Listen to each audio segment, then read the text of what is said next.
The lights dim, a talent show stage, judges looking bored. A shy child stands trembling, holding a worn guitar. Nobody's watching, nobody cares. She's being ignored, just another contestant to rush through. But then, footsteps echo from the back of the auditorium. Bruce Springsteen walks down that aisle. The shy child at the microphone can barely breathe. This isn't about winning anymore. This is about a moment that will change everything. When a legend sees what others ignore. When a shy soul meets someone who understands silence. Tonight, one ignored child becomes unforgettable. Tonight, Bruce Springsteen doesn't just watch, he acts.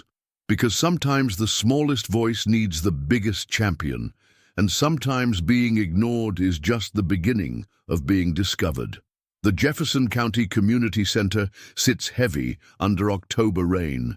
Inside, 500 red velvet seats face a stage dressed in fading gold curtains. Most seats are empty. Those occupied hold parents scrolling phones, checking watches, waiting for their own children's moments.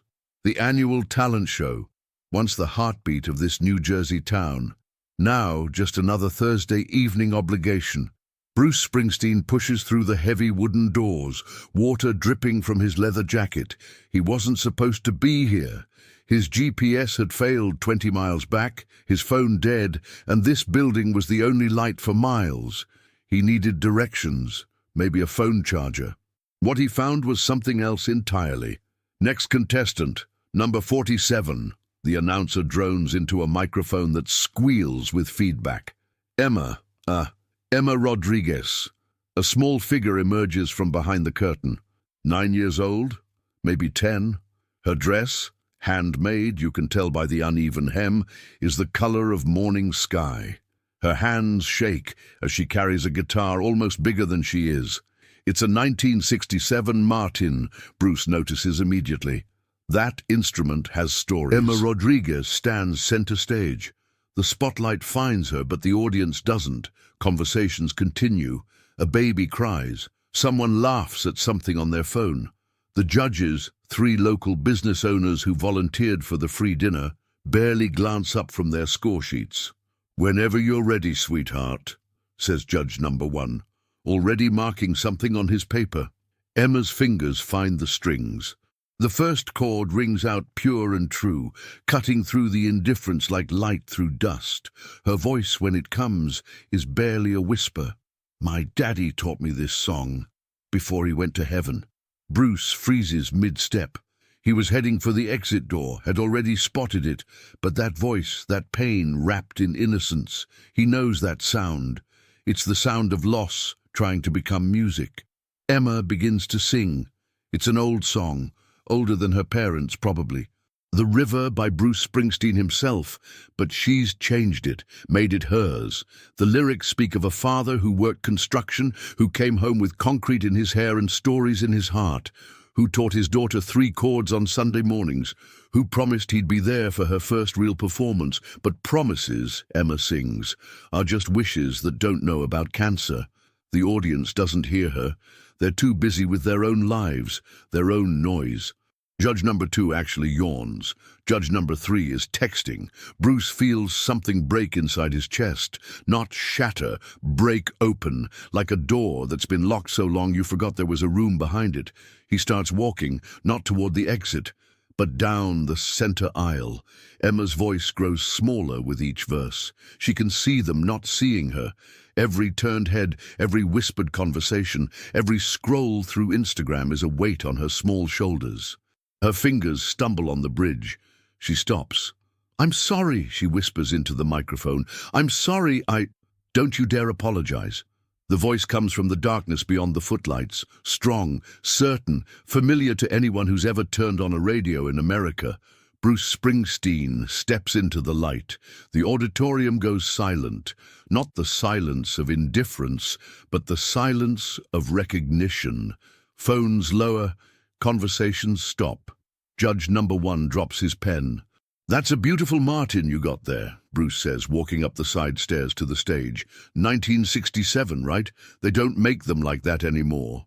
Emma nods, unable to speak. Her eyes are wide, not with starstruck awe, but with something deeper. Recognition. This man knows. He understands. My daddy saved for 3 years to buy it, she finally manages. He said it was the same year you got your first real guitar. Bruce kneels beside her, bringing himself to her height. The entire auditorium holds its breath. Your daddy had good taste. Mind if I take a look? Emma hands him the guitar, like she's passing over her heart. Bruce examines it with the reverence of someone who understands that instruments carry souls. His fingers find initials carved into the back, J.R. Jose Rodriguez, Emma says. He carved that the day I was born. Said the guitar would be mine when I was old enough to understand what music really means. And what does it mean? Bruce asks, though his eyes suggest he already knows her answer. It means... Emma struggles for words. It means when everyone ignores you, when you're invisible, when nobody thinks you matter, the music still hears you. The music always hears you. Bruce stands, still holding the guitar. He looks out at the audience, really looks at them. Some have the decency to appear ashamed. Others are filming now, but he doesn't care about that. He cares about the 9-year-old girl beside him who just articulated what took him 40 years to understand. You know what, Emma? You're absolutely right. But sometimes he adjusts the guitar strap. Sometimes the music needs a little help being heard. You mind if an old guy joins you for a song? Emma's face transforms, not with happiness, not yet, with hope. You know The River? The audience laughs. Bruce doesn't. I know a version of it, but I like about yours promises better. Being wishes that don't know about cancer. That's poetry, kid. Real poetry. The kind that comes from living, not just writing. He turns to the judges' table. We're going to start over, and this time you're going to listen. Really listen. Because what you ignored 5 minutes ago is about to become the most important thing you've ever heard. Judge number 3 starts to protest. Something about rules, about fairness to other contestants. Bruce cuts him off with a look that's traveled through decades of stages, through working-class bars and stadium crowds, through America itself. Fair? You want to talk about fair? Fair is giving every kid on this stage the attention they deserve. Fair is understanding that courage isn't measured in volume. Fair is recognizing that a 9-year-old girl who gets up here after losing her father, who plays his guitar, who sings through her grief while you text your wife about dinner plans, that's not just talent, that's heroism. The judge sits down. Bruce positions himself slightly behind Emma, the legendary, supporting the emerging. From the top? He asks her. Emma nods. Her hands have stopped shaking. This time, when she plays the opening chord, the sound fills every corner of the room.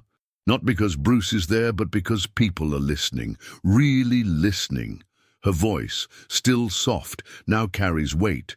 Each word lands like a dropped pin in silence. My daddy taught me this song. Before he went to heaven, said life's a river, baby, and we're all just trying to swim. Some folks got boats, some folks got burdens, but the water don't care about the shape you're in. He worked his hands until they bled concrete and dreams, built houses for strangers while ours fell apart. But every Sunday morning he'd tune this old Martin said music is the blueprint for fixing a broken heart. Bruce doesn't play. He doesn't need to. His presence is enough, his occasional nod, his closed eyes when she hits a particularly pure note. He's not performing, he's witnessing, and by witnessing he's teaching everyone in that auditorium what they almost missed. Emma continues, her voice growing stronger. Daddy said promises are wishes that don't know about cancer. Said love is a language that death can't translate, so I sing his words. Though he can't hear my answers, and I play his guitar at heaven's front gate. The river keeps flowing, though the builders are gone, the houses stand empty, but the music remains, and I'm just a shy child that everyone ignores. But I carry his melody through sunshine and rain. On the word ignores, something shifts. Emma's eyes open fully. She sees the audience, really sees them, and they see her. Not the shy child they overlooked, but the warrior she is, the keeper of her father's legacy, the voice of every invisible soul who ever stood on a stage and wondered if anyone cared. Bruce steps forward now, his hand on her shoulder. He doesn't take the guitar, doesn't take over. He harmonizes, his voice a basement to her birdsong, a foundation for her flight. Sometimes shy children become the strongest voices. Sometimes ignored souls have the most to say. Sometimes a talent show in a forgotten town becomes the stage where angels come to play. They finish together, their voices blending in a way that makes the judges set down their scorecards. This isn't about points anymore. It's about witnessing something sacred. The last note hangs in the air like a prayer. The silence that follows isn't empty. It's full. Full of everything that wasn't said, everything that was felt, everything that shifted in those 3 minutes and 47 seconds. Then someone stands, a mother in the back row who came to watch her son juggle. She stands and applauds, tears streaming down her face. Then another, then another. The standing ovation builds like a wave, washing over Emma, who looks up at Bruce with eyes that ask, "Is this real?" He kneels beside her again. "You did that," he whispers. "Not me. You." They're not clapping because Bruce Springsteen is here. They're clapping because Emma Rodriguez showed them what courage looks like. Judge number 1 approaches the microphone. His voice cracks. "Ladies and gentlemen, we've been doing this talent show for 15 years, and in 15 years I've never... He stops, composes himself. What we just witnessed wasn't a performance. It was a reminder that talent isn't always loud, that sometimes the most important voices are the ones we almost miss. He turns to Emma. "Young lady, I owe you an apology. We all do. You stood on this stage, sharing your father's memory, sharing your heart, and we almost missed it because we were too busy with our own noise. That changes tonight. That changes right now." Bruce hands the guitar back to Emma. As he does, he notices something tucked into the sound hole, a small piece of paper. He pulls it out carefully. It's a photograph, Jose Rodriguez in a hospital bed, thin but smiling, holding a much younger Emma. On the back, in shaky handwriting, "My little star, shine bright even when no one's watching, especially then. Love, Daddy." Bruce shows it to Emma. "He knew," Bruce says. "He knew who you'd become." Emma takes the photo, presses it to her chest. "I just wanted someone to hear him. Through me. I wanted them to know he existed." "Oh, they know now," Bruce says, looking at the still applauding audience. "Trust me, they know. What happens next becomes legend in Jefferson County." Bruce doesn't leave. He sits in the front row for the rest of the talent show. Every act, the juggling boy, the teenage magician, the elderly woman who reads her poetry, gets his full attention. He leads the applause. He shouts encouragement. He shows everyone what Emma taught him, that being seen, really seen, can change everything. When 12-year-old Marcus forgets his dance routine halfway through, Bruce calls out, "Start over, man! We got time!" When the twin sisters' karaoke track fails, he borrows Emma's guitar and plays backup. When old Mrs. Chen's poetry about her late husband makes everyone cry, he's the first to his feet. The talent show that was supposed to end at 8 runs until midnight. Nobody leaves. Something has shifted in the air, in the community, in the understanding of what matters. The shy child who was ignored has become the catalyst for connection. Judge number 2, the one who yawned during Emma's first attempt, approaches Bruce during intermission. "I run a music store in town," he says. "Been thinking about closing it. No one seems interested in real instruments anymore. Just computers and phones." "Don't close it," Bruce says. "Instead, start a program, free lessons for kids like Emma, kids whose parents can't afford to nurture their gifts. Call it," he thinks, "call it the Jose Rodriguez Music Foundation. But the money, I'll help with that. But more importantly, Emma will help. She'll be your first teacher. She's 9 years old, and she just taught 500 adults how to listen. Age has nothing to do with wisdom, friend. Pain teaches us. Loss teaches us. Music teaches us. Emma's got all 3. Back on stage, Emma sits with the other performers. They've formed a circle around her, asking about the guitar, about her song, about her father. The shy child who entered alone is leaving with friends. The ignored has become the center. Bruce approaches as parents begin collecting their children. Emma's grandmother, a small woman in a flowered dress, waits by the stage door. "Mrs. Rodriguez?" Bruce extends his hand. "Your granddaughter is extraordinary." The old woman's eyes fill. Her father would have been so proud. He loved your music, played it all the time, said you sang for people like him, the builders, the workers, the forgotten. He was right. But tonight, his daughter sang for people like me, the ones who sometimes forget to see what's right in front of us. He turns to Emma. "I have something for you." From his jacket, he pulls out a harmonica. It's worn, silver, with BS engraved on the side. "This was my first harmonica. Someone gave it to me when I was about your age, when I was just a shy kid nobody paid attention to, someone who saw something in me I didn't see myself." Emma takes it reverently. "But this is yours. This is history." "No, this is future, your future, but it comes with a responsibility." "What responsibility?" "Someday, maybe years from now, you're going to see another shy child being ignored. Maybe at a talent show, maybe on a street corner, maybe in a classroom. And when you do, you'll remember tonight. You'll remember that being seen can save someone, and you'll do what needs to be done." Emma nods solemnly. "I promise."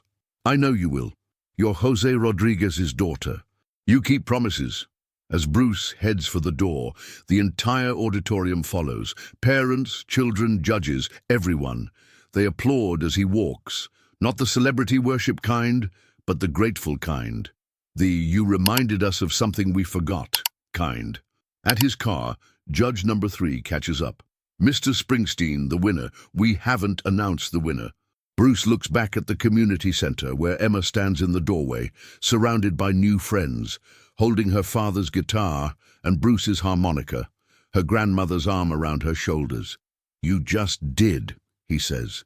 He drives away into the New Jersey night, his GPS still broken, his phone still dead. But he knows exactly where he's going now. He's following the river, the one Jose Rodriguez sang about, the one his daughter now sings about. The one that runs through every small town and every ignored child and every shy voice waiting to be heard. 3 months later, the story has traveled. Not through social media, though it's there too, but through the deeper networks of human connection. The Jefferson County Community Center has tripled its attendance. The talent show has become a monthly event. The Jose Rodriguez Music Foundation has 17 volunteer teachers and 43 students. Emma still gets nervous before she performs. She's still shy, but she's not ignored. She teaches guitar to younger children, shows them how to find their voice in the strings. She tells them what her father told her, what Bruce confirmed. Music hears you when no one else does. One evening she's working with a particularly quiet student, a 6-year-old boy named David, who hasn't spoken since his mother deployed overseas. He holds the guitar like it might break, or like he might break. Emma remembers Bruce's words. She kneels beside David the way Bruce knelt beside her. "You know what?" she says. "It's okay to be quiet. It's okay to be shy. But this guitar, it's been waiting to hear what you have to say, even if you whisper, even if you just hum. It's listening." David looks at her, then at the guitar. His fingers find a chord, clumsy, uncertain, but real. "That's it," Emma encourages. "The music hears you." From the doorway, David's grandmother watches, tears in her eyes. She's holding a program from that October talent show, the one where everything changed, where a shy child was ignored until she wasn't, where Bruce Springsteen reminded a community that everyone deserves to be seen. The program is worn from handling, from being shared, from being remembered. But you can still read Emma's name listed as contestant 47. Below it, someone has written in pen, "The night we learned to listen." Spring arrives in Jefferson County with unusual warmth. The community center's windows are open, letting in the sound of birds and the distant hum of traffic. It's been 6 months since the night Bruce Springsteen walked through those doors. 6 months since Emma Rodriguez changed everything by almost giving up. The talent shows continue, but they're different now. The judges have been replaced by a panel of previous performers, kids who understand what it takes to stand on that stage. The audience has grown from obligated parents to an engaged community. People come even when they don't have children performing. They come to witness. They come to support. They come because they remember what happens when we stop paying attention.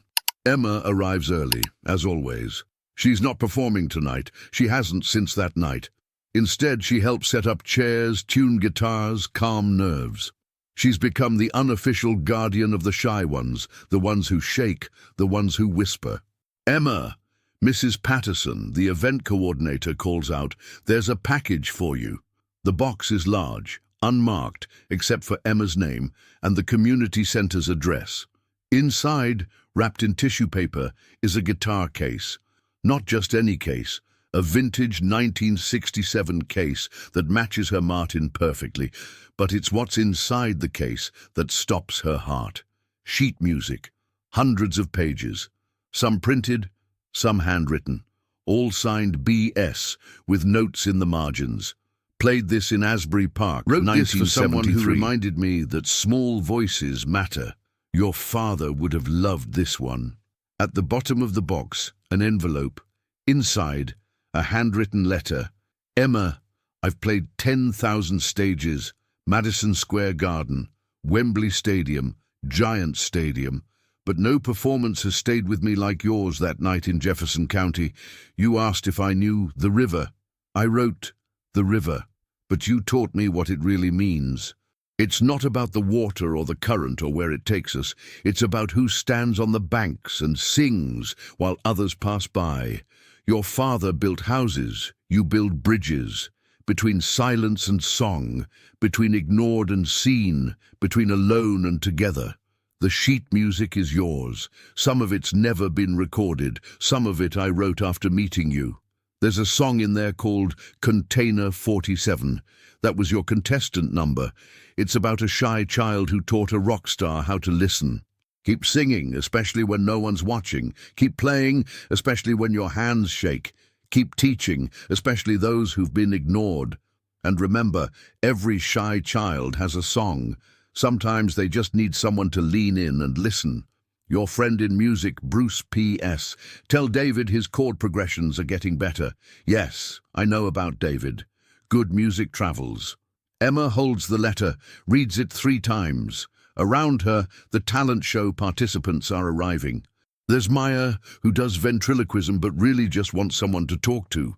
There's Robert, who breakdances despite his prosthetic leg. There's elderly Mr. Kim, who plays violin pieces his wife loved before Alzheimer's took her recognition but not her smile. They're all here because of that night, because someone famous reminded them that fame isn't the point. Being seen is the point. Being heard is the point. Mattering is the point. 5 minutes to showtime, Mrs. Patterson announces. Emma takes her usual seat in the front row, David beside her. He doesn't speak much, but he doesn't need to. His guitar speaks for him now. 3 chords his deployed mother taught him over video call. 3 chords Emma helped him perfect. 3 chords that say, I'm here, I'm waiting, I love you, better than words ever could. The lights dim. The curtain rises. Contestant number 1 takes the stage. A teenage girl with cerebral palsy who writes poetry. The audience leans forward. Every phone is put away. Every eye is focused. This is the legacy of the shy child who was ignored. Judge number 1, who now volunteers as the announcer, takes the microphone. Ladies and gentlemen, welcome to the Jefferson County Community Talent Showcase. Before we begin, I want to remind you why we're here. We're not here to judge. We're not here to rank. We're here to witness. We're here because every person on this stage has something to say, and it's our privilege to listen. He pauses, looks at Emma in the front row. 6 months ago, I almost missed the most important performance of my life. I was too busy, too distracted, too sure I knew what talent looked like. A 9-year-old girl named Emma Rodriguez taught all of us, that talent isn't always loud. Sometimes it's a whisper that changes the world. The teenage poet begins. Her words are halting, affected by her condition, but powerful.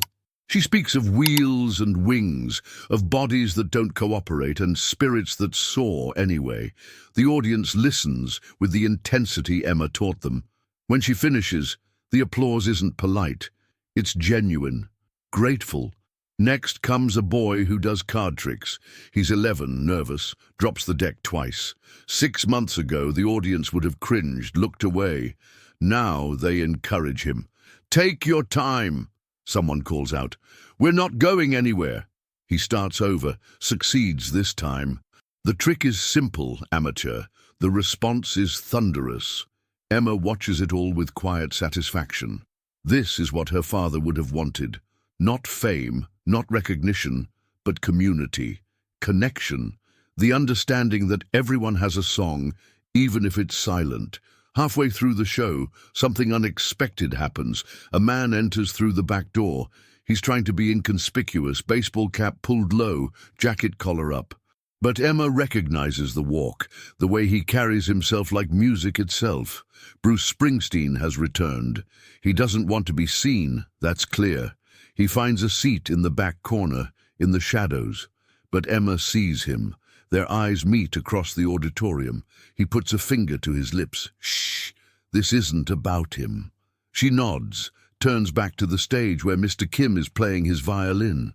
The piece is heartbreaking, a Korean folk song his wife hummed while cooking, while gardening, while forgetting everything except this melody. Bruce listens from his corner, and Emma sees him wipe his eyes. This is what music does. It remembers when we forget. It speaks when we're silent. It connects when we're isolated. The show continues.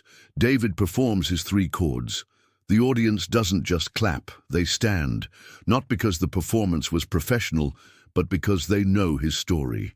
They know his mother watches these videos from 8,000 miles away. They know these 3 chords are his letters home. During the intermission, Emma walks to the back corner. Bruce is still there, still hidden. "You came back," she says simply. "I had to see it," he replies, "had to see if it lasted. So many things flame bright and fade. But this," he gestures at the community, the engagement, the transformation. "This is real. Because of you. No, because of you. I was just the witness. You were the spark." Emma sits beside him. They watch as parents help with setup, as performers encourage each other, as the community acts like a community. "I got your letter," Emma says, "and the music. I don't know how to thank you. You already did. Every time you help a kid like David find their voice, you thank me. Every time you show someone that shy doesn't mean weak, you thank me.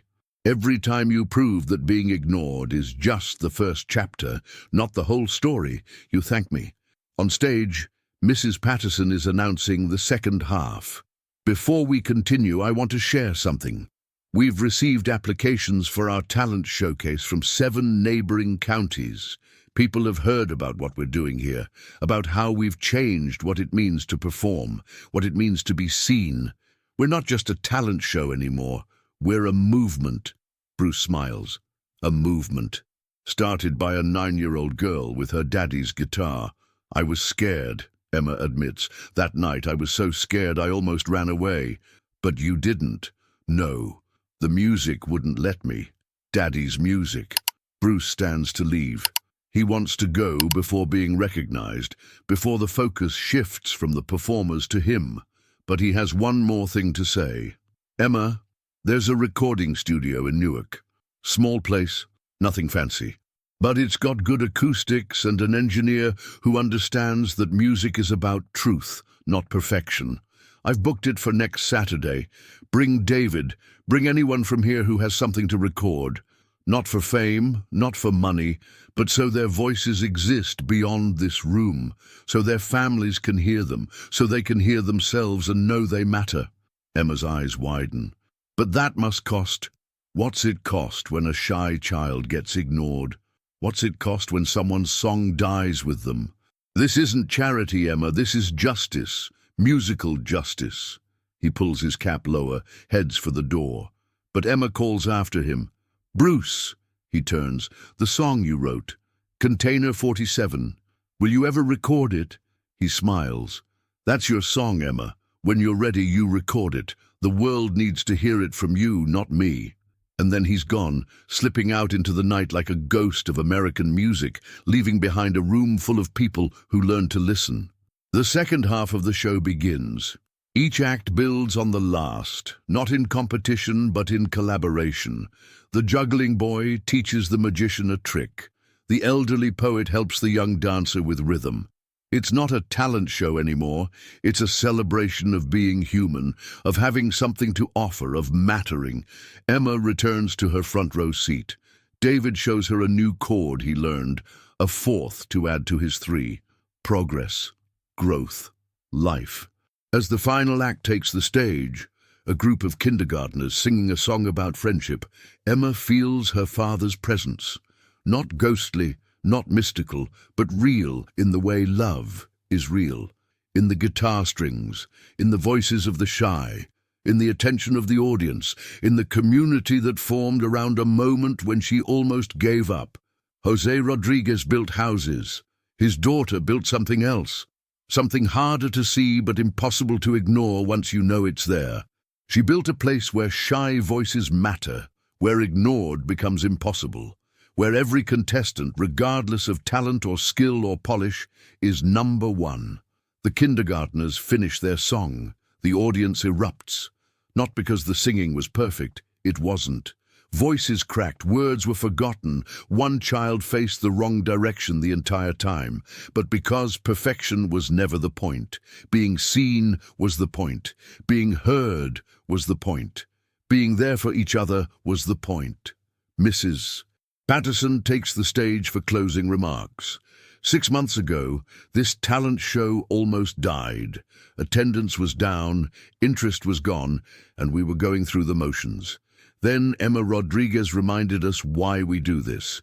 Not to find stars, though we've found many. Not to win prizes, though everyone here has won something. We do this because every person deserves a stage. Every voice deserves an audience. Every shy child deserves to be seen. She pauses, finds Emma in the front row. Emma, would you come up here, please? Emma shakes her head, but the audience won't accept that. They begin chanting her name. Not aggressively, but lovingly, the way you call someone home. She stands, walks to the stage on legs that still shake. Some things don't change. The shy remains shy, but shy doesn't mean silent anymore.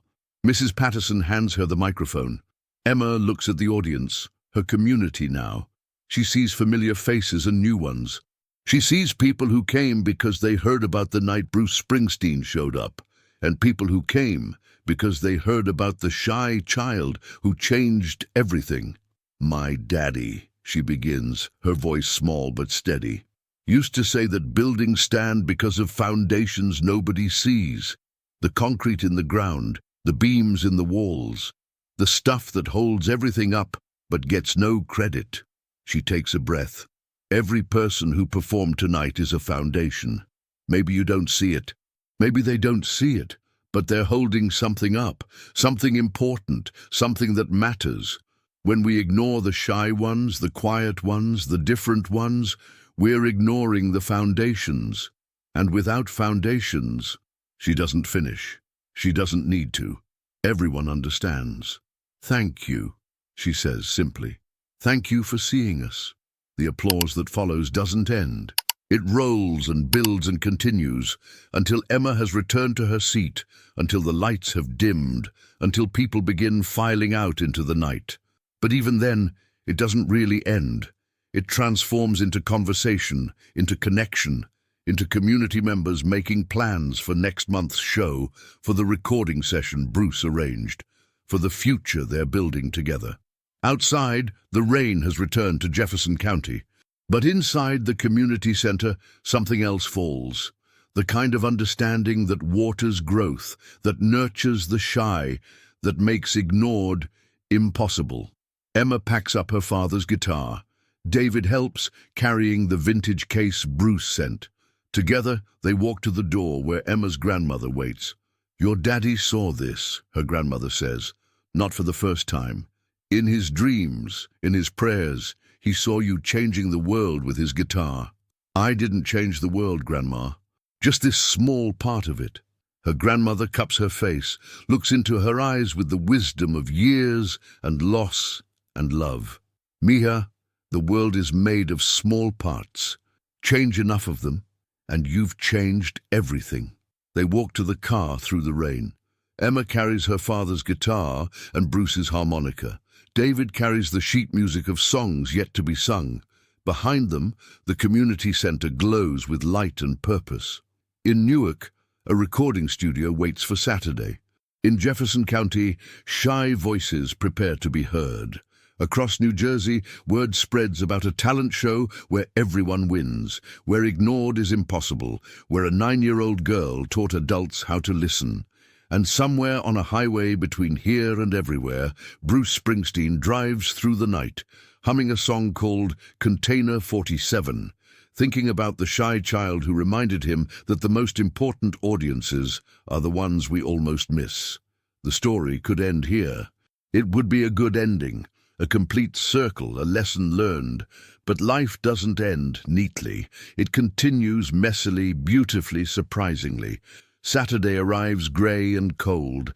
Emma and 11 others from the talent show gather at the Newark recording studio. It's smaller than they imagined, just 2 rooms, some equipment, and an engineer named Tommy who looks like he's been doing this since music was invented. "Bruce called," Tommy says, "told me about you all. Said to treat you like you're recording at Abbey Road, so that's what we're gonna do." David goes first. His 3 chords, now 4, fill the small space. His mother will receive this recording in Afghanistan, will play it in her barracks, will share it with other parents serving far from home. The song travels further than David imagined. Maya records her ventriloquist act, but also a conversation with her puppet, the things she can't say, as herself. The elderly poet, Mr. Kim, plays his violin, the Korean folk song his wife still hums without knowing why. Then it's Emma's turn. She hasn't performed since that night with Bruce, hasn't wanted to. That moment felt complete, untouchable. But now, in this small studio with its foam walls and flickering lights, she feels her father's push. "What are you recording?" Tommy asks. Emma pulls out the sheet music Bruce sent, finds the song. "Container 47. Tommy's eyes widen. That's a Springsteen song. Unreleased. How do you—" "He wrote it for me, about me, but really it's about all of us." She positions her father's guitar, takes a breath, begins. The song is simple, like all great songs are. It tells of a number on a list, a child overlooked, a moment when someone almost gave up, but it also tells of recognition, of community, of how one person paying attention can change everything. Emma sings it in her voice, still soft, still uncertain in places, but real. When she reaches the bridge, something happens. Her voice finds strength she didn't know existed. We're all Container 47 waiting for our turn to matter, standing in the spotlight's shadow, while the world grows louder, louder, but one voice saying, "I see you." One heart that stops to listen can turn a number on a page into a name that burns forever. She finishes. The studio is silent. Tommy, the engineer who's recorded everyone from punk bands to symphonies, has tears on his face. "Kid," he says, "I've been doing this 40 years. That's the most honest thing I've ever recorded." They spend the day in that studio, each taking turns, but also together. They create something, not an album, not a product, but a document, proof that they existed, that they mattered, that they were seen. As the sun sets, they're finished. Tommy hands them each a CD, burned right there, labeled by hand.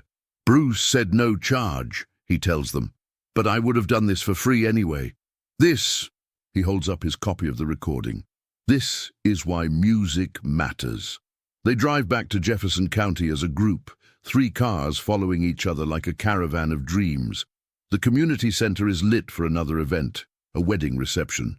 But they stop anyway, stand in the parking lot, look at the building that changed their lives. We should do something, Maya says, to mark this, to remember. David, who speaks so rarely, suggests, time capsule? They love it immediately. But what to put in? Emma knows. She opens her father's guitar case, pulls out the photograph, Jose in his hospital bed holding her. She hesitates, then places it in a metal box someone finds in their trunk. Others add items, a program from that October talent show, Maya's Puppets bow tie, one of Mr. Kim's violin strings, a guitar pick David's mother sent from Afghanistan. They bury it behind the community center, near the oak tree that's been there since before any of them were born. No ceremony, no speeches, just kids and adults who were ignored, who were seen, who now see others. 20 years, Emma says. We open it in 20 years. They agree, 20 years to see what grows from this moment. As they disperse to their homes, their lives, their separate futures that are somehow now connected, Emma stays behind. She sits on the community center steps, her father's guitar beside her, Bruce's harmonica in her pocket. A car pulls up. Her grandmother, patient as always. Ready to go home, Mija. Emma looks at the building, the tree, the place where everything changed. This is home too, Grandma, all of it. They drive through Jefferson County, past the music store that now hosts the Jose Rodriguez Foundation, past the houses her father built that still stand strong, past the places where shy voices are learning to sing. The radio plays softly. Oldies station, always oldies since her father died. But then something stops them both, a familiar voice, a new song. This is WJLK, Jersey's home for classic rock. We've got something special tonight, an exclusive. Bruce Springsteen sent us this track with a note. This song was written for a 9-year-old girl who taught me that being ignored is just the beginning of being essential. It's called Container 47, and it's performed by Emma Rodriguez. She doesn't know I'm doing this, but the world needs to hear her version, not mine. Emma's voice fills the car. Her soft, honest voice singing Bruce's words about shy children and stages and the moment when everything changes. Her grandmother pulls over, too moved to drive safely. Mija, she whispers, your father. I know, Emma says. He's hearing this. Somehow, he's hearing this. The song ends. The DJ comes back on. That was Emma Rodriguez, 9 years old, from right here in Jefferson County. Bruce Springsteen says she's the reason he remembers why music matters. If Bruce Springsteen says it, folks, we believe it. Emma, if you're listening, Jersey's listening back. The phone starts ringing. Grandmother's flip phone, ancient but reliable. She doesn't answer. This moment is too precious to dilute with words. They drive home in sacred silence, 2 generations connected by loss, by love, by a guitar that holds memories and creates new ones. At home, there are messages. From Mrs. Patterson, from the judges, from parents of shy children who heard the radio, from strangers who say the song made them pull over and cry, from a reporter wanting the story. Emma ignores them all. Tomorrow she'll be the shy child who was heard. Tonight, she's just Emma, sitting in her small bedroom, looking at the empty space where her father's photograph used to be. It's in the time capsule now, buried with the other precious things, waiting to tell future shy children that they matter. She picks up the guitar one more time, plays the 4 chords David learned. They're simple, basic, the kind any beginner learns. But in them she hears everything, her father's hands, Bruce's understanding, David's courage, the community's attention. Outside, Jefferson County sleeps. But in homes across the township, radios are being tuned to WJLK, hoping for another play of Container 47. Parents are talking to their children about talent shows and courage. Shy voices are considering becoming heard. And in a hotel room somewhere between here and tomorrow's concert, Bruce Springsteen lies awake, phone off, world shut out, thinking about the 9-year-old girl who reminded him that fame is nothing compared to impact, that playing stadiums means less than changing one small community center, that all the Grammys and gold records in the world can't equal the moment when a shy child finds her voice. He makes a decision. Tomorrow's concert, 20,000 people sold out, will be different. He'll tell them about Emma. He'll sing Container 47 the way she taught him it should be sung, soft, honest, brave.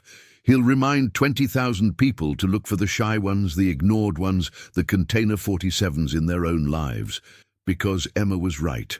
Everyone has a song. Sometimes they just need someone to lean in and listen. Morning comes to Jefferson County with unusual clarity. The rain has washed the air clean, and everything seems sharper, more defined. Emma wakes to find her grandmother already up, sitting at the kitchen table with coffee and the newspaper. But it's not the local paper, it's the New York Times. And there, in the arts section, is a headline. The 9-year-old who taught the boss to listen. How Emma Rodriguez changed Bruce Springsteen's music. Emma reads in growing disbelief. It's not just about that night. The reporter, someone did deep research, has talked to everyone. The judges, the other performers. Tommy from the recording studio, even Bruce himself. Sometimes, Bruce is quoted as saying, you think you know what music is for. You think it's for expressing yourself, for connecting with audiences, for changing the world in big, loud ways. Then you meet a kid like Emma Rodriguez, and you realize music is also for the quiet moments, the overlooked, the essential human act of being witnessed. She didn't just sing that night, she gave everyone permission to matter. The article continues, describing how the Jefferson County talent show has become a model for community engagement, how the Jose Rodriguez Music Foundation has received donations from across the country, how Container 47, played just once on local radio, has been requested more than any song in the station's history. But it's the last paragraph that makes Emma set down the paper. When asked if she plans to pursue music professionally, Emma Rodriguez, now 10, says simply, I just want to help shy kids find their voice, like Bruce helped me, like my daddy helped me, that's all. Except Emma never said that to any reporter. She looks at her grandmother, confused. They called, her grandmother admits. While you were sleeping, I answered for you. Was that okay? Emma hugs her hard. That was perfect. School is different that Monday. Everyone has heard the song, read the article or heard about it. Emma expects the attention to feel heavy, unwanted, but instead something beautiful happens. The shy kids approach her, the ones who eat alone, the ones who never raise their hands, the ones who disappear into themselves when attention turns their way. They don't say much, they're shy after all, but they slip her notes, drawings, poems. They whisper thank you in the hallway. They show her their hidden talents, origami, harmonica, stories written in secret notebooks. Emma realizes she's become something she never intended, a beacon for the unseen. At lunch, she doesn't sit at the popular table, though she's invited. She sits where she always has, with David and 2 other quiet kids, but now their table grows. One by one, the shy ones join them. By week's end, it's the largest table in the cafeteria. The quiet table. The table where you don't have to perform your personality, where you can just be. The music teacher, Ms. Henderson, approaches Emma after school. I have a proposition. Interested in starting an after-school club? For kids who want to learn music but are too shy for band or choir. Emma thinks of her father, who learned guitar alone in his room because he was too scared to join groups. Yes, but we don't call it anything about being shy. We call it, she thinks, the foundation. Just that. The foundation meets Wednesdays after school. First week, 3 kids, second week, 12. By month's end, they have to move to the larger music room. Emma teaches what she knows, 3 chords, 4 now, basic strumming. But more importantly, she teaches what Bruce taught her, that music is patient, that it waits for you, that it doesn't care if your voice shakes. One Wednesday, David speaks his first full sentence at school. "Can I teach the new chord I learned?" Everyone acts like it's normal because at the foundation it is. Your voice is your voice, whether it's singing, speaking, or silent. The talent shows continue monthly. The Jefferson County Community Center has to turn people away now, fire codes and all. But they set up screens in the parking lot, broadcast the shows live. Families bring lawn chairs, blankets, picnics. It becomes a festival of the overlooked. Bruce doesn't return. He doesn't need to. But he sends things. Sheet music, a donation to the Jose Rodriguez Foundation, tickets to his concert for any kid who wants them. Most don't go. Stadiums are too big, too loud for shy souls. But they appreciate the gesture, the recognition that they exist. One night, Emma's grandmother finds her crying over her homework. Not from frustration, but from a writing assignment. Write about a moment that changed your life. "I don't know which moment," Emma says through tears. "Was it when Daddy died? When I almost gave up on stage? When Bruce appeared? When everyone stood up? Which moment was the one?" Her grandmother sits beside her, strokes her hair with hands that have comforted 3 generations. "Mija, life isn't about one moment. It's about all the moments that lead to and from each other. Your daddy dying led to you playing his guitar. You playing led to Bruce hearing. Bruce hearing led to everyone listening. Everyone listening led to the foundation. The foundation leads to, who knows, maybe another shy child who changes the world." Emma writes about all of it. Her essay wins a state competition, but she doesn't attend the ceremony. Too many people, too much attention. Instead, she sends David to read it. He does, in his quiet voice that makes everyone lean in to listen. Another standing ovation for silence making itself heard. Summer comes. The foundation continues through vacation, meeting at the community center. They're working on something special, a concert where every performer is someone who's never performed before. The First Time Festival, they call it. Emma coordinates, encourages, arranges. She's still shy. That hasn't changed. But she's learned that shy doesn't mean powerless. Sometimes the quietest voices direct the loudest choruses. The night of the First Time Festival, something magical happens. It rains, torrentially, the kind of rain that should cancel everything. But people come anyway. They crowd into the community center, dripping, laughing, creating a humidity that fogs the windows. 47 performers take the stage that night. 47, Emma's number, though that's coincidence. Or maybe not.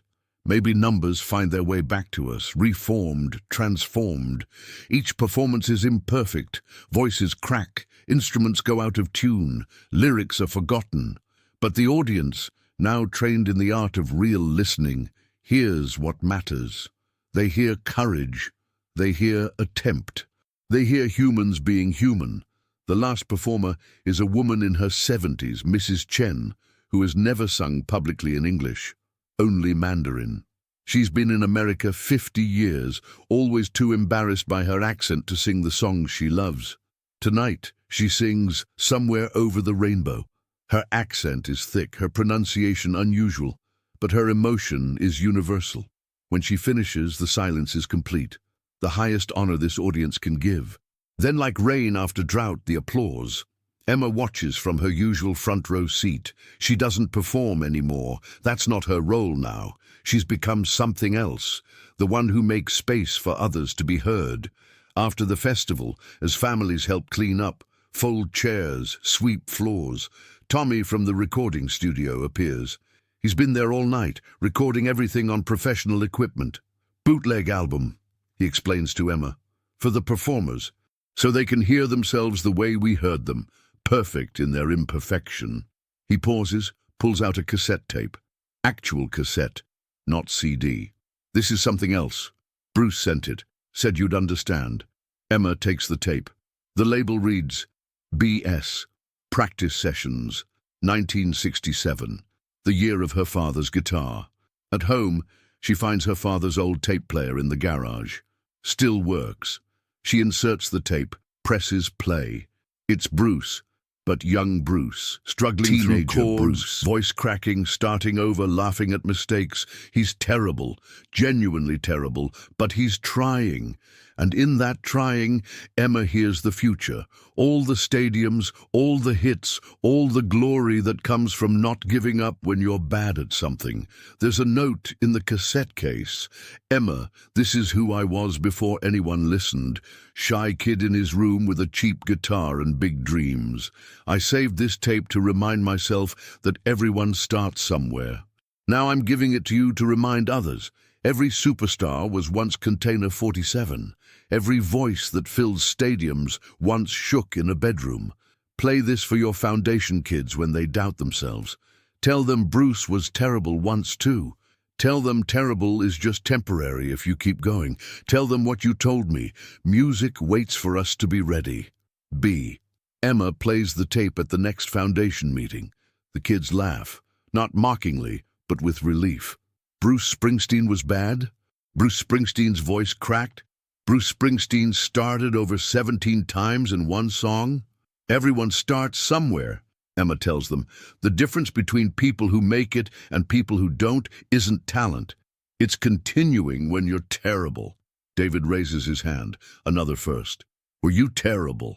Emma thinks about that first night, her shaking hands, her tiny voice in the uncaring auditorium. I was worse than terrible. I was ignored. That's the worst kind of terrible. When you're so bad, people don't even notice you're trying. But Bruce noticed, says a tiny girl named Sarah, newest member of the foundation. No, Emma corrects gently. Bruce made everyone else notice. There's a difference. He already saw me. He saw all of us. Some people have eyes for the overlooked. Bruce is one of them. My daddy was another. And now, she looks around the room at 15 shy faces. Now we are too. Full returns to Jefferson County with its familiar colors and cool air. It's been 1 year since that October night when everything changed. The community center has planned something special, a reunion concert. Everyone who performed that night is invited back. But there's a problem. Emma won't perform. I told my story, she says. It's time for new stories. Mrs. Patterson, the judges, even her grandmother tried to convince her. But Emma is firm in the way shy people can be, quietly immovable. The night of the reunion concert, the community center is packed beyond capacity. News crews have come, hoping Bruce might appear. He doesn't. This isn't about him anymore. One by one, the original performers take the stage. They're different now, more confident, more practiced, but also more themselves. They've learned that performance isn't about becoming someone else, but about being yourself so honestly that others can't look away. Emma watches from her seat, proud of each of them. David plays 7 chords now. The elderly poet has published a chapbook. The teenage magician got into art school. The twin sisters sing at nursing homes every weekend. Lives changed because they were seen. Then Mrs. Patterson takes the microphone. Ladies and gentlemen, I know we promised all the original performers, but one is missing.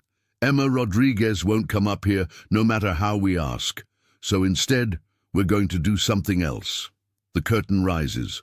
On stage, 47 children from the foundation stand with instruments, with voices, with courage borrowed from Emma's example.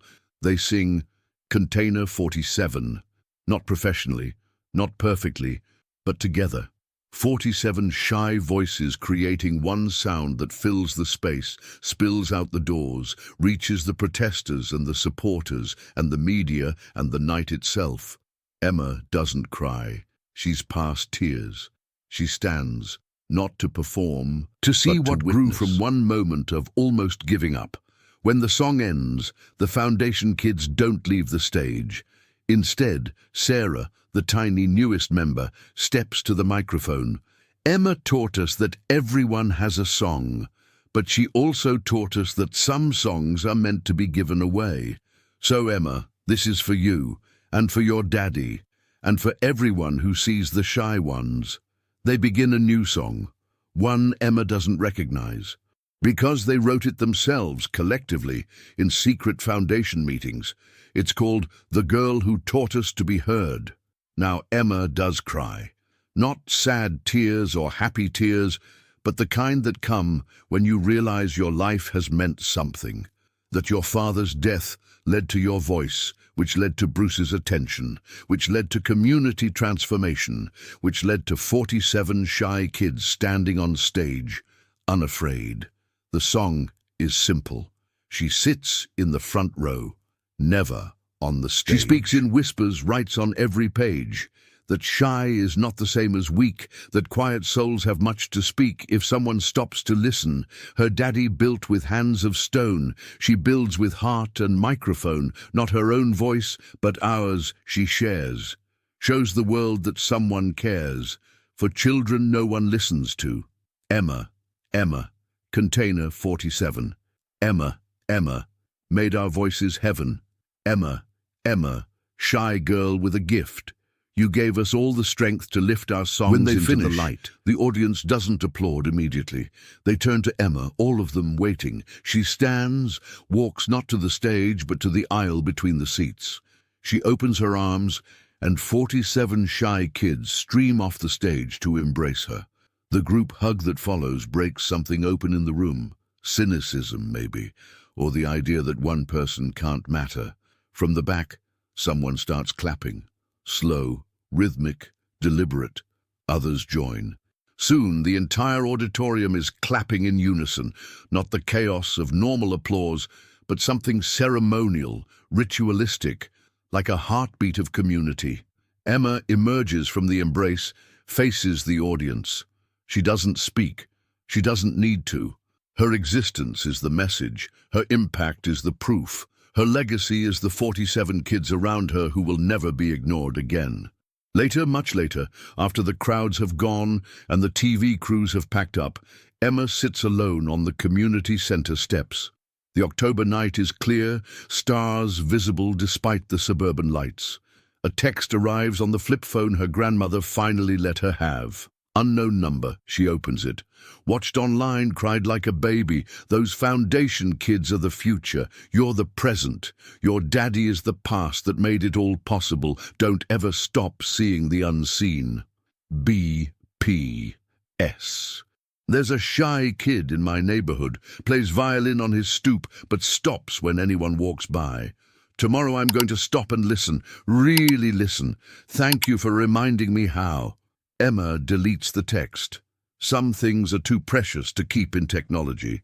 They need to live in memory, in heart, in the space between what was and what might be. She walks home under the October stars, her father's guitar on her back, Bruce's harmonica in her pocket, 47 new voices in her ears. Tomorrow there will be more shy kids to find, more voices to encourage, more Container 47s to transform into names that matter.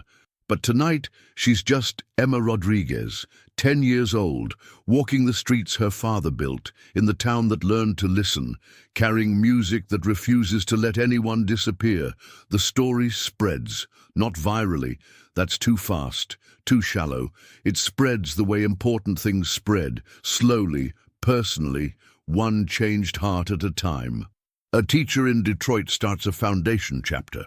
A community center in Alabama begins really listening at their talent shows.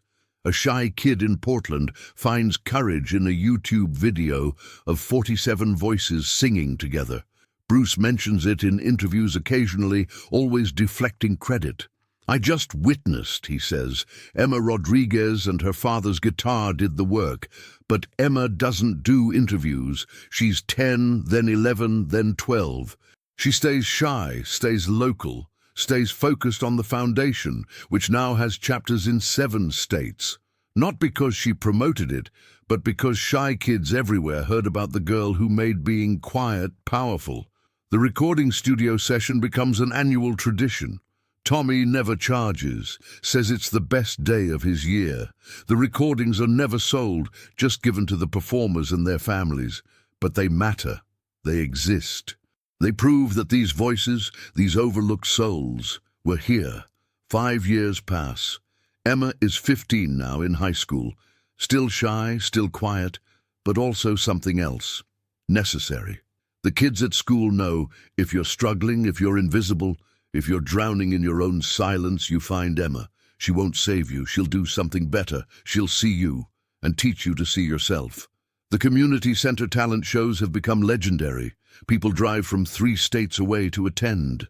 Not to see stars, there are none, but to see humans being human, supporting each other, creating a space where failing is safe and trying is everything. David speaks freely now, even gave a presentation in class about sound waves. The elderly poet Mr. Kim passed away, but his violin recordings play at every talent show, reminding everyone that art outlives artists. Maya ventriloquist has become a therapist, using puppets to help kids express trauma. The ripples continue, wider, deeper, endless. One day, a package arrives at Emma's school. Inside, an invitation to Bruce Springsteen's Rock and Roll Hall of Fame 50th anniversary performance. VIP passes, front row seats, all expenses paid. Emma sends back a polite decline. She has foundation that night. Bruce sends another text. Of course you do. Keep doing what you're doing. The Hall of Fame will be there forever. Shy kids need you now. 10 years pass. Emma is 20. She studies music therapy at a small college, learning the science behind what she's always known instinctively, that music heals, connects, makes visible the invisible. She still carries her father's guitar, now worn smooth in places by her hands. The harmonica Bruce gave her lives in its case, brought out only for special foundation kids who need to know their hero was once where they are. The community center has been renamed the Jose Rodriguez Center for Community Arts. Emma spoke at the dedication. 5 short sentences that took her a week to prepare and 2 minutes to whisper, "My daddy built buildings with his hands. I build confidence with his guitar. Both are foundations. Both matter. Thank you for seeing us."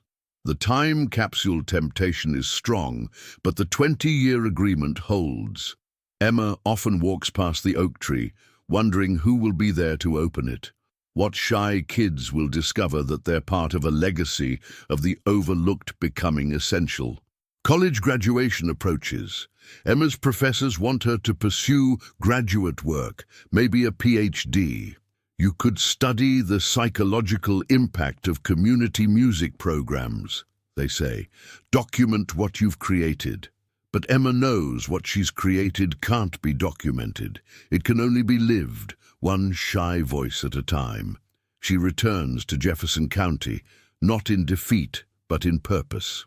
Opens a small studio above the music store. The container studio, she calls it.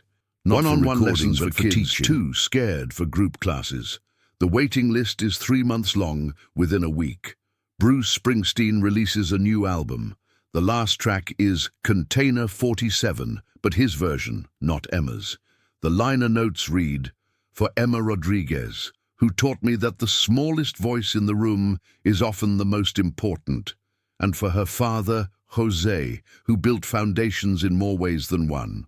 The song goes to #1, not on pop charts, but on something more important, the playlist of everyone who's ever felt unseen. Emma receives royalty checks, which she deposits directly into the Jose Rodriguez Foundation. Money was never the point. David, now 20 himself, is studying aerospace engineering. He sends Emma a photo from his dorm, him playing guitar, 15 chords now, for a group of students. Teaching shy kids in the engineering department, his message reads, "You started something that won't stop." 20 years arrive faster than expected. October again, because October is when everything important happens in Jefferson County. The oak tree stands taller, thicker, a living monument to time passing and roots deepening. They gather at dawn, Emma, David, Maya, the original performers who still live nearby. Also, new faces, current foundation kids, parents whose children found voices, teachers who learned to listen. Emma digs carefully. The metal box is exactly where they buried it, rusted but intact. Inside, preserved like prayers, the photograph of Jose and baby Emma, the program from that first night. Maya's puppet's bow tie, Mr. Kim's violin string, David's mother's guitar pick from Afghanistan. A dozen other items added over the years, but there's something else, something that wasn't there before. An envelope, aged, but not 20 years worth, maybe 5 years old, maybe 10. Emma opens inside, a letter in Bruce's handwriting. Found this spot, hope you don't mind. Wanted to add something to your time capsule.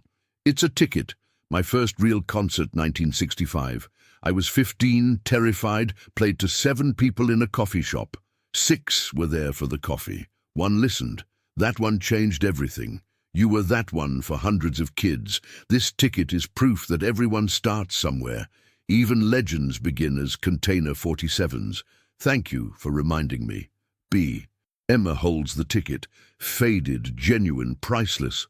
She could sell it for thousands. Instead, she hands it to Sarah, now a teenager herself, who leads the newest foundation chapter. For the next time capsule, Emma says, 20 more years.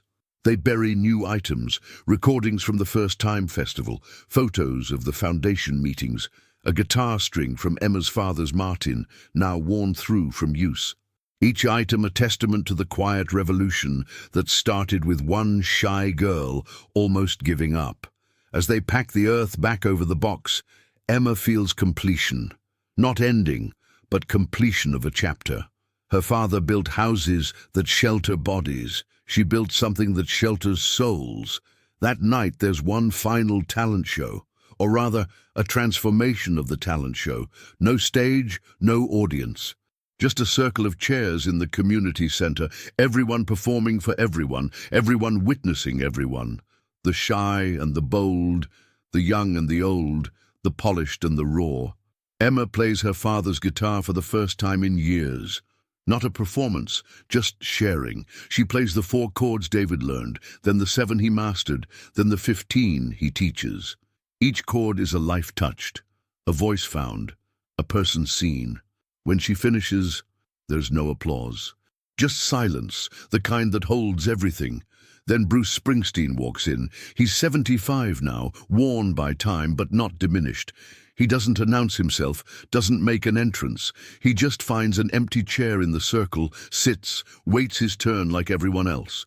When it comes to him, he doesn't play guitar. He pulls out a harmonica. Not the one he gave Emma, but another, even older. This was my first, he says. Before guitars, before stages, before anyone knew my name. I was Container 47 too. We all were. We all are. He plays something simple, almost tuneless. But in that simplicity, everyone hears their own story. The moment they almost quit. The person who saw them. The voice they found.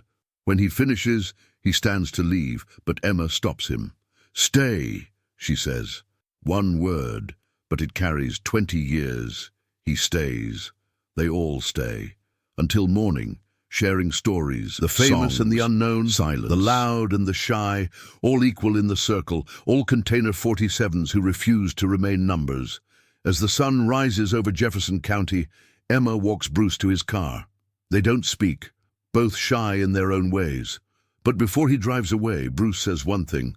Your father would be proud. He is, Emma corrects, present tense, in every chord, every voice we find, every kid who matters because someone listened. He is proud. Bruce nods, drives away into the Jersey morning, leaving Emma standing in front of the Jose Rodriguez Center for Community Arts, holding her father's guitar, surrounded by the community that learned to listen. The story continues. It has to. Every day, somewhere, a shy child stands on a stage, hoping to be seen. Every day, somewhere, someone almost gives up. Every day, somewhere, a Container 47 waits to become a name. And every day, somewhere, an Emma Rodriguez, maybe not by name but in spirit, leans in and listens, sees, witnesses, changes everything by changing one small thing, making the ignored impossible to ignore. This is the legacy of the shy child who was ignored at the talent show.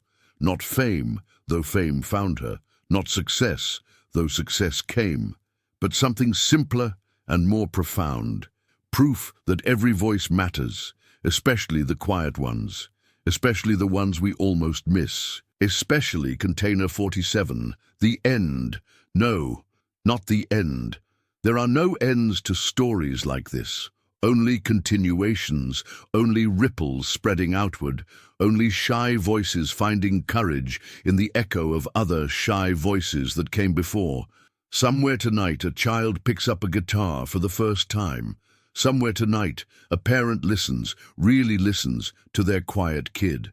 Somewhere tonight, a Bruce Springsteen, famous or not, stops to witness someone invisible. And somewhere, always, Jose Rodriguez's hands continue building through his daughter's music, constructing foundations for souls that need solid ground to stand on while they learn to sing.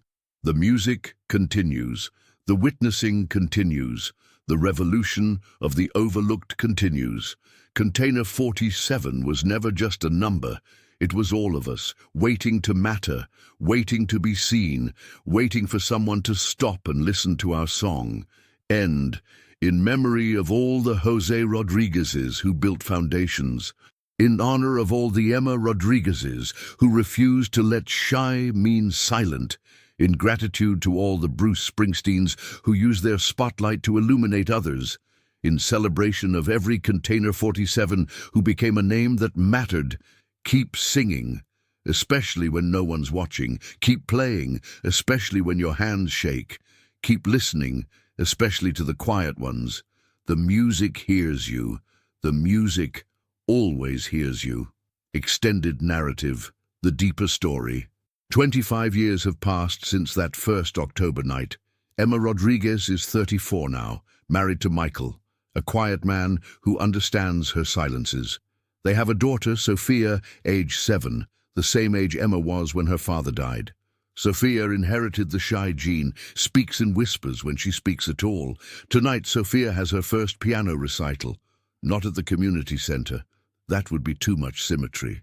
This is at the Riverside Presbyterian Church, 3 towns over, where nobody knows the Rodriguez legacy, where Sophia is just another nervous child in a sea of nervous children. Emma sits in the 4th row, her father's guitar case at her feet. She brings it everywhere, even when she won't play. It's a talisman, a reminder, a piece of Jose that continues to build foundations. Michael holds her hand. He knows the weight of this moment. His wife, who transformed how an entire state thinks about shy children, now watches her own shy child face the same mountain, being seen. She doesn't have to do this, Michael whispers. No, Emma agrees, but she wants to. That's different. The recital begins. Child after child takes the stage. Some confident, some terrified, all brave in their own way. Parents film on phones, whisper to each other, check emails during other kids' performances. History repeating, despite everything Emma has built. Sophia is number 23, not 47, thank God. Emma doesn't think she could handle that coincidence. When Sophia's name is called, the 7-year-old walks to the piano like she's walking to her execution. Her dress, handmade by Emma's mother, yes, the tradition continues, is pale yellow, sunshine muted by clouds. Her hands, visible, shake as she adjusts the bench. Emma sees what's about to happen before it does. The collapse. The giving up. The moment when being seen becomes too much. She's watched hundreds of children reach this precipice. Usually she can help, but this is her daughter. Different rules, deeper stakes. Sophia's fingers hover over the keys. The audience waits, already losing interest. Someone's baby fusses. A phone rings and is quickly silenced. The piano teacher, Mrs. Garrett, shifts nervously. Then Sophia does something unexpected. She turns from the piano, faces the audience, and speaks.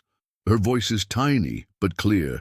My grandpa Jose built houses. He died before I was born. My mama says he would have taught me guitar, but instead I learned piano.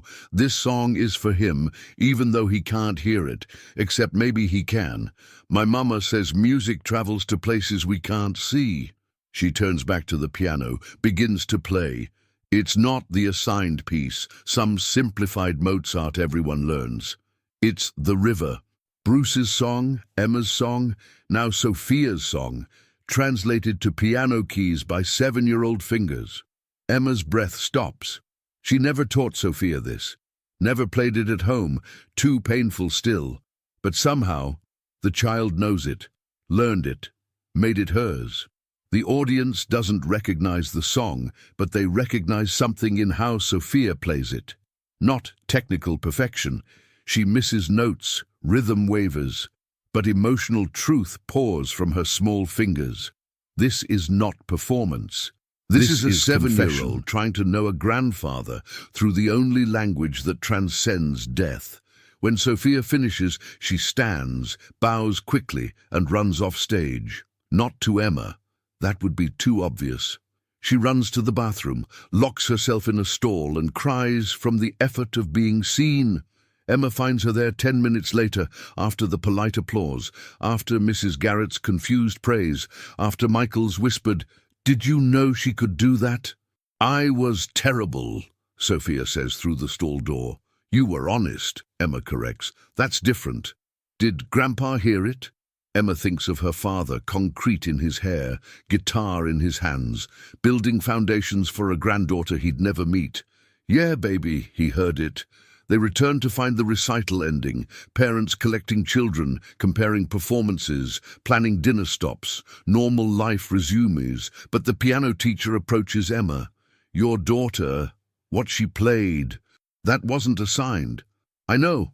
I'm sorry if—" "No, don't apologize.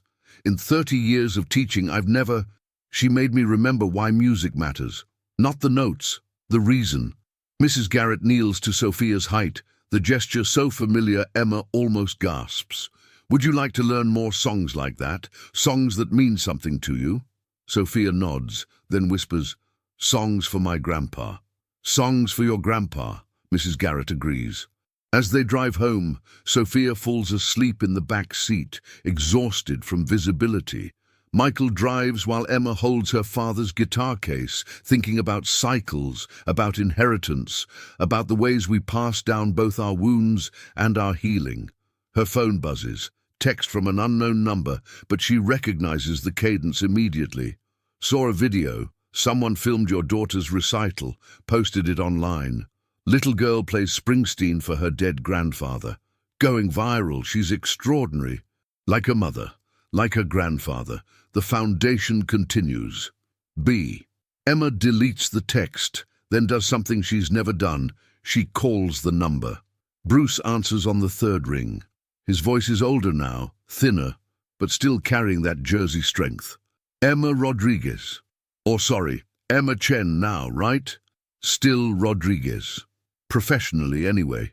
Your daughter played my song better than I ever have. She played her grandfather's song. You just wrote it down first." Bruce laughs, coughs, laughs again. "Fair point. Listen, I'm playing the Garden next month, last tour, maybe the last shows. I want Sophia there, you too, and bring the guitar. Bruce, we don't do crowds. Not in the crowd, on stage, with me. 3 generations of Rodriguez women who taught me that shy doesn't mean silent." Emma's about to refuse, but Sophia stirs in the back seat, mumbles in her sleep. "Grandpa, did you hear me?" "We'll think about it," Emma says. "That's all I ask." "Hey, Emma?" "Yeah?" "Your dad, Jose, I looked him up after that night. Found some of the houses he built, drove past them. They're solid, you know? Still standing, still sheltering families. That's legacy." "I know." "No, I don't think you do.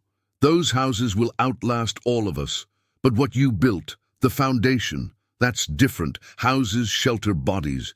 You shelter souls. Your dad did both, through you." Emma can't speak. 25 years of holding it together, and Bruce Springsteen breaks her with a phone call. "Madison Square Garden," Bruce continues. "Think about it. Not for fame, for Sophia, for Jose, for every shy kid who needs to know that the biggest stages aren't always the scariest ones. Sometimes the scariest stage is a church piano recital where nobody knows your name." He hangs up. Emma holds the phone, watches her sleeping daughter, thinks about stages and fear and the inheritance of courage. At home, she finds Sophia's notebook, where the child has written in careful 7-year-old script, songs for Grandpa Jose the River, learned, happy birthday for his birthday in heaven, the house song, need to write, the shy song, mama's song, but mine too, the love song that doesn't die when people do. Emma sits on Sophia's bed, watches her daughter sleep. Michael brings tea, sits beside her. She's you, he says.